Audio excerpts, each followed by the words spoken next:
പ്രേക്ഷകർക്ക് സ്വാഗതം.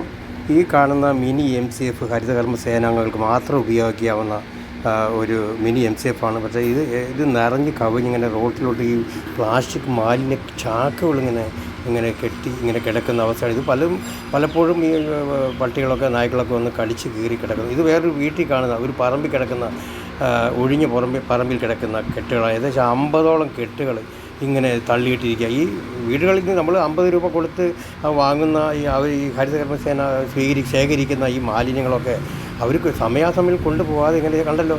ഇത് കണ്ടു കഴിഞ്ഞ് ചണ്ടി ഡിപ്പോ ആണെന്ന് തോന്നുന്നു. ഒരു പുരയിടത്തിൽ 13ാം വാർഡിലെ ഒരു പുരയിടത്തിൽ കിടക്കുന്ന ഈ വേസ്റ്റുകളാണ് ഈ ചുറ്റും ഒട്ടനവധി വീടുകളൊക്കെ ഉണ്ട്. പക്ഷേ ഈ റോഡിൽ നിന്ന് അങ്ങോട്ട് തള്ളിയിട്ടിരിക്കുന്ന ഒരു അവസ്ഥയാണ് കാണുന്നത്. ഇത് ഭാവിയിൽ ഒരു ചണ്ടി ഡിപ്പോ ആവുന്നുള്ള കാര്യത്തിൽ ഒരു സംശയം വേണ്ട ഈ പറമ്പ്. കാരണം ഇത് എന്താണെന്നറിയാൻ വയ്യ, ഇങ്ങനെ കുന്നുകൂടിയിട്ടിരിക്കുന്ന ചാക്കുകളാണ് നമ്മൾ കണ്ടുകൊണ്ടിരിക്കുന്നത്. ഇതിനെപ്പറ്റി നാട്ടുകാർ എന്താ പറയുന്നത് എന്ന് കേട്ടിട്ട് വരാം.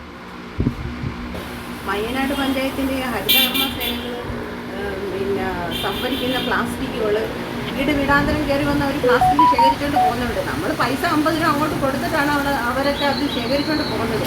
എന്തിനാണ് നമ്മൾ ഈ പ്ലാസ്റ്റിക് അവർ വരുമ്പോൾ ശേഖരിച്ച് വെച്ച് കൊടുക്കുന്നത്? നമ്മളെ വീടും പരിസരവും എല്ലാം ശുചിയായി കിടക്കാൻ വേണ്ടിയാണ്. പക്ഷെ അവരെന്തോ ഈ ചെയ്യുന്നത്, അത് കൊണ്ടുപോയി വല്ല പുരയിടങ്ങളിലും റോഡ് വഴിവക്കുകളിലും കെട്ടിയിട്ടിരിക്കുകയാണ്. അതെല്ലാം കടിച്ചു കയറാൻ പട്ടികൾ പരിസരം മൊത്തം നടക്കുകയാണ്.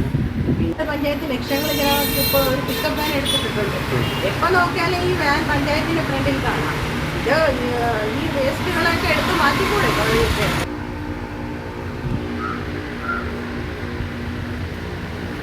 ആക്രി പറക്കാൻ വരുന്നവർക്ക് കൊടുത്ത പൈസ നമുക്ക് ഇങ്ങോട്ട് തന്നിട്ടാണ് പോകുന്നത്. ഇതെന്തുകൊണ്ട് നമുക്കിപ്പോൾ പൈസ അങ്ങോട്ട് കൊടുക്കണം. വഴിവക്കുകളിൽ മൊത്തം വേസ്റ്റ് കൊണ്ട് നിറഞ്ഞ് നശിപ്പിച്ചിട്ടിരിക്കുകയാണ് ഈ ഹരിതകർമ്മ സേനകൾ. ഇതിന് വേണ്ട നടപടികൾ എന്താണെന്ന് വെച്ചാൽ പഞ്ചായത്ത് സ്വീകരിക്കേണ്ടതാണ്.